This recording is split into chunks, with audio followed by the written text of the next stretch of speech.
friends, welcome back.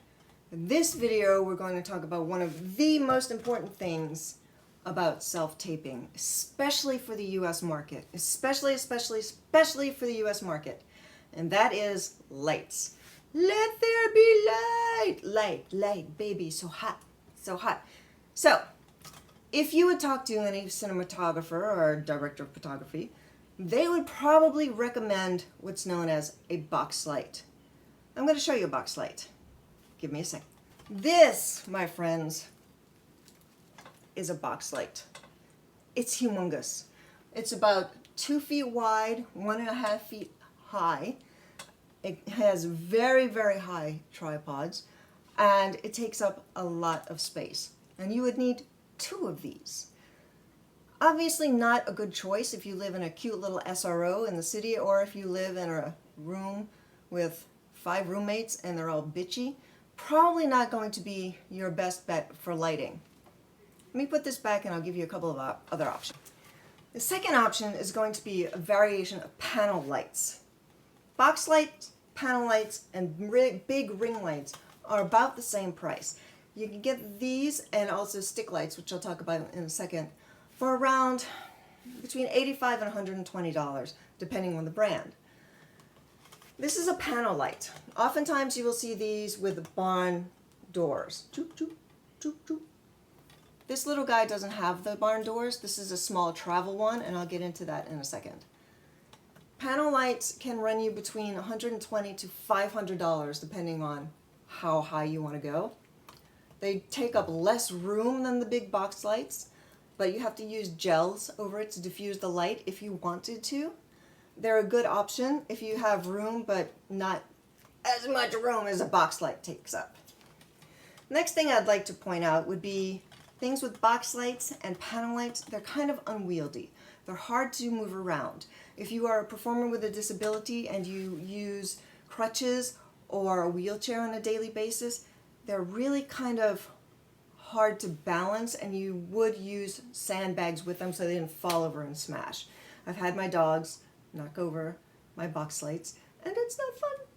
It makes your heart skip, but whatever the case, not necessarily what you'd want to look into. However, if you are a performer with a disability, I would recommend rod lights.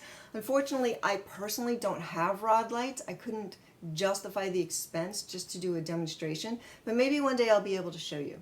What a rod light is just a light that has a rod that has bulbs on it, and you can move it. You can bend it up and down, left and right, backwards and forwards. It will run you between $85 and $120, the same as the box lights and the panel lights. So it's a good option if you live in a smaller area, a smaller space, like an SRO, or have 5 bitchy roommates, or you're a performer with a disability. The next option is ring light. This is a mini ring light, also for travel. I'm not a fan of the ring light, and I'm not the only one that feels that way. Ring lights were really big when YouTube first came out, and a lot of YouTubers were getting the ring lights. No, you gotta get a ring light. If you are gonna get a ring light, you would need a much bigger one than this, big enough to fit a cell phone in the middle. So you would put your cell phone in the middle, and the ring light would be around it, and you would shoot it that way. Here's the problem with a ring light. I don't like this because it does funky stuff to your eyes. Let me turn it on and maybe the camera can catch it. If you're looking at a ring,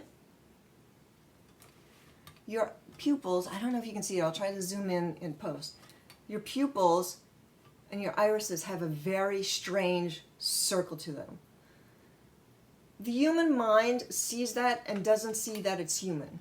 For a second, of course, our intellect takes over that initial impulse, but it will maybe for a brief second take your casting director out of your scene, which is the last thing you want to do. So if you do find the need to use a ring light, diffuse the ring. Put a t-shirt or a scarf or something around it so that it doesn't show the circle in your eyes. Last kind of light I want to show you is this little teeny tiny square box light. Also for travel. Adorable. Pretty bright light. Usually on sets, people will use this as a fill light, and I'll get into that for a second. But it does work if you need a secondary light source, which you will. It's pretty bright, and it's a good one, and I like this little guy. This little guy is really cute. He is or she is a Ulanzi Select mini LED video light. This guy can also go on top of a camera or on top of a cell phone with a cold shoe mount. That's what this is. It's not flat. It's got a little slidey there. This little guy can fit right in there, and you could use that on your tripod as your main light. Now, for my US friends or my UK friends wanting to submit videos and self-tapes in the US, please listen to me. It is very important. US casting directors are very insistent upon your lighting. I'm going to put this guy down to show you. US casting directors do not want any shadows at all. So we'll say this is you. This little guy is going to be you. How do you get rid of the shadows? If you use a ring light, you will have shadows. Ring lights better work outside where there is secondary light coming from behind you.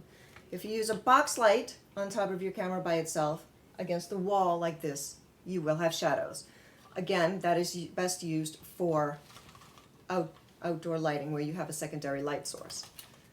US casting directors want at least a 2-point lighting system. What does that mean? That means you'll have one light. Let me turn this little guy on. I love this little guy. He's what are you? You are a Releno LED video light kit.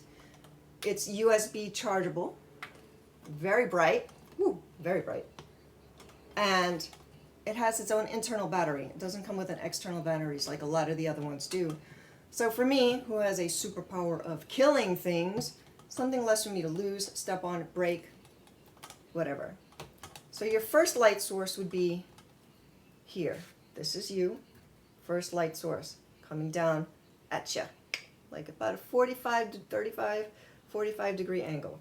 Your secondary light source, see, this is going to throw shadows this way, right? You can probably see it right now because that's pretty bright. Let me turn on this guy, and that is going to throw off those shadows. Your secondary light source. This way, right? And this way. 2 lights at least.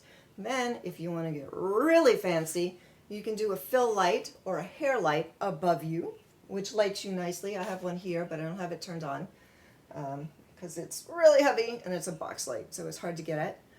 But this would be your ultimate setup. You, person, camera here, you're the camera, one light source diagonally this way, looking down on you, one light source diagonally this way, looking down on you. Very specific for US markets. Very, very specific for US markets. My UK friends, lighting is not that big of a deal in the UK. My theater friends, lighting is not that big a deal for theater either. For the film and TV in the US market, I cannot stress more. Make sure you have good lighting. That's one of the first things they'll say. What do you look for in a self-tape? Good lighting. That's the first one. The second one is we have to be able to hear you. And I'll get into that in the next video. Takeaway, 2 lights, whatever you like, coming at you diagonally.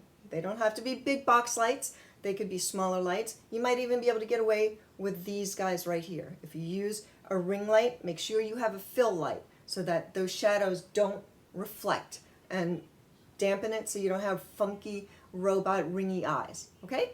If you like this video, give me a thumbs up, give me a thumbs down, let me know what you like, let me know what you didn't like. If you're enjoying the series, hit subscribe. Let me know if you think I'm a wacko nut job. I'm okay with that too. See you in the next video. Thanks a lot.